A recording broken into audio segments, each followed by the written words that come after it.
It seems like yung mga gandong lalaki are emotionally invested deeply sa isang babae. The only question is, ganun ba yung babae sa inyo?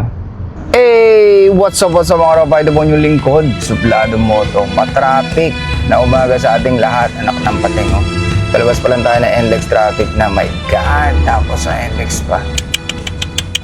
Anyway mga ropa, yun nga, may nag-mention sa atin sa videos na to. So, I don't know kung ganito kayo or maraming ganito sa inyo. But for sure, marami-rami ang mga ganitong lalaki sa mundong ito. Sabi ko takot ako sa asawa ko. Okay. Okay lang ba for a guy na matakot sa asawa niya? Takot ako sa asawa ko kasi takot ako mawala siya. Nice naman. Diba? Bakit okay lang for men na makilala kayo ng mga friends nyo or ng mga tao sa paligid nyo na si Pat takot yan sa asawa niya eh. Di ka naman nagiging less of a man na takot ka sa asawa mo.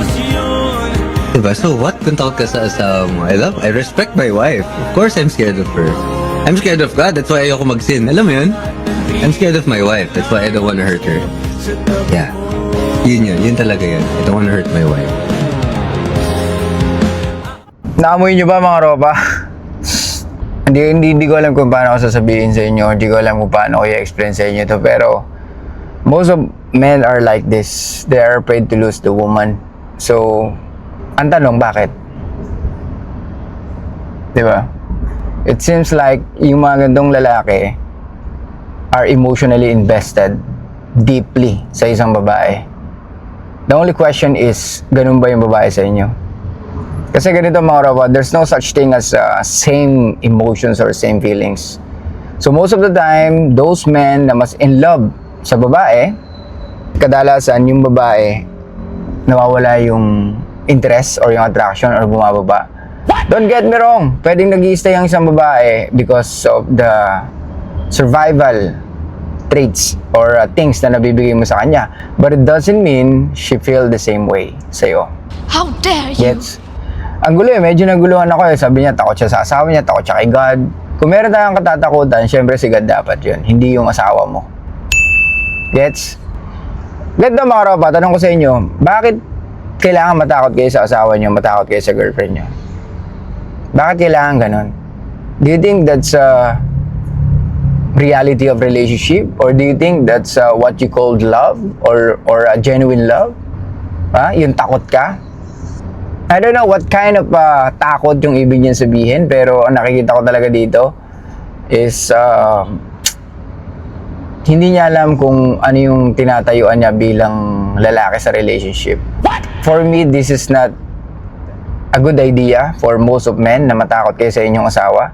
Dahil at the end of the fucking day, kayo yung magli-lead. And inaasahan kayo ng girlfriend niyo na kayo yung mag-lead at ang asawa niyo. Inaasahan nila tayo na tayo mag-lead sa kanila. Pero kung ganyan yung mindset nyo, so how? How can you lead a woman if you are coming from your fear? Diba?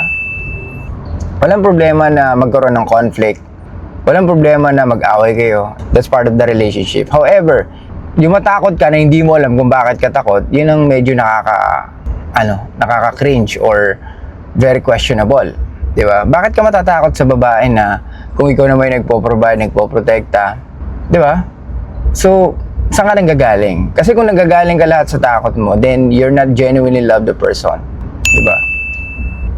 Mas maintindihan ko ba kung takot ka kay God? Mas naiintindihan ko kung takot ka magkamali. Diba? I mean to say is yung magkaroon ka ng kasalanan. Especially yung pag-cheat mo. Walang problema dun eh. Pero yung takot ka sa asawa mo, yun ang hindi ko maintindihan. Ang dami mo pwedeng katakutan, yung pang taong lagi mong kasama. So how can you be authentic sa kanya kung ikaw mismo takot ka? Di ba? Ganyan tayo. It's hard to be ourselves pag takot tayo. Sa magulang natin, di ba? Minsan takot tayo eh. Hindi natin masabi yung totoo, hindi natin masabi yung katotohanan kasi natatakot tayo na baka magalit sila, natatakot tayo na baka pagsabihan tayo ng kung ano-ano, di ba? Yun yung hindi natin makakayanan, di ba? So kung nanggagaling ka lagi sa fear and not with love, so you will become soft. What? Two kinds of love. Soft love and strong love. So, may strength sa love. Kung doon ka lagi nanggagaling sa strength ng love mo, hindi mo maiisip na itong babae na to or yung kinakasama mo or yung girlfriend mo, hindi mo maiisip na katakutan siya. Kasi nanggagaling ka sa strength of your love. Diba? Ibig ko sabihin doon, yung mga bagay na ikinagagalit niya, yung mga bagay na sinasabi niya sa'yo na hindi naman nagbe-make sense sometimes or most of the fucking time, you don't care. Because tinatrato mo lang yun na parang information lang for you. Na hindi mo siya naiisip na parang really personal. Diba? So, sa mga ropa natin dyan, mga ropa, come on man. Tigil niyo yung mga ganitong mindset. Hindi maganda yung ganitong mindset na takot ka or nabubuhay ka sa takot or nasa relationship ka dahil takot ka. This is not a good idea, mga ropa. Gets? Tandaan nyo, kaya mas maganda, mas malinaw sa inyo. Tandaan nyo, pag kayo nanggaling sa takot, hindi nyo malilid na maayos yung relationship nyo. What? Maliwanag ba? Hindi kayo pwedeng manggaling sa takot at hindi kayo pwedeng laging nanggagaling sa takot kung lalaki ka. Gets? Ang partner mo, ang girlfriend mo, ang asawa mo, she should be the one understand you. Hindi dapat siya yung kinatatakutan mo. Kaya nga maling-mali na kalalaki mong tao, takot ka. What? Di ba? Hindi pwedeng ganun eh. I totally understand. You respect her. I totally understand. Nare-respeto mo siya. Pero kung ang means ng respect ay takot, then pwedeng iba yun. Maniniwala ako kung let's say for example yung girlfriend mo takot ka mawala. Takot ka mawala. Pero hindi yung takot ka sa asawa mo. Gets? Yung may uncertainty eh. 'Di ba? Yung pwedeng emotions or feelings na maramdaman mo pag nawala isang tao. Nakakatakot talaga yun. Pero yung sinasabi mo na takot ka sa asawa mo literal, then medyo ibang usapan yun. 'Di ba? Normal yun na takot ka na mawala ang isang tao. 'Di ba? Yung things nga, material things nga pag nawala sa'yo, you don't feel good eh. You feel bad actually, 'di ba? Tapos yung tao pa na pinundaran mo ng oras, 'di ba? O yung ininvestan mo ng oras.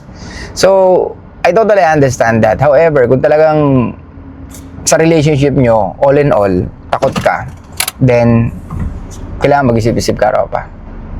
I totally understand that you respect her.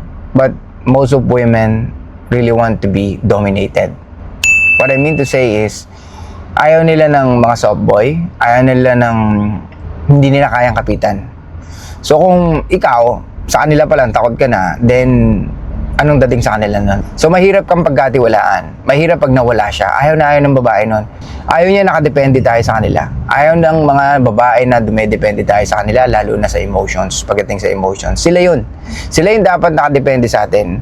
So what's the point na sinasabi nila na tayong foundation, haligi ng tahanan at sila ang ilaw? Di ba? Kaya nga sabi nila, mas maraming ilaw, mas maliwanag ang buhay. Kaya hindi ka lugi. Okay. Anyway mga ropa, my God. Tang-inang yan. Kanina ba ako dito Traffic na sobra. Yari na naman tayo nito. But anyway, so yun nga mga ropa, like I said, nawala tayo. Yun, huwag kayong magagaling sa takot. Huwag yung lagyan ng takot yung relationship nyo. Relationship should be more on understanding, fun, happy. Okay? Kasi pag takot talaga yung nararamdaman mo sa asawa mo, so ibig sabihin wala siyang tiwala sa'yo. Kung yan ang nararamdaman mo based dun sa pagkakilala mo sa kanya, puro takot. So ibig sabihin nga lang talaga wala kang tiwala sa kanya. Gets mga ropa? Sumingit na tayo mga ropa kasi napakatagal. So again, kung nanggagaling ka lagi sa takot at takot ka sa asawa mo literal, yun nga, ibig sabihin wala siyang tiwala sa'yo. Di ba? At yun ang mas mahirap sa lahat. It's okay that you are afraid to lose her, but if you are literally takot sa babae na pinili mo, then hindi ka kumikilos sa lugar mo bilang lalaki. Gets mga ropa? Anyway, tuloy natin ito sa live natin mga ropa. I'll see you guys next time. Show love, peace out, and be back mysterious mga ropa. Stop recording.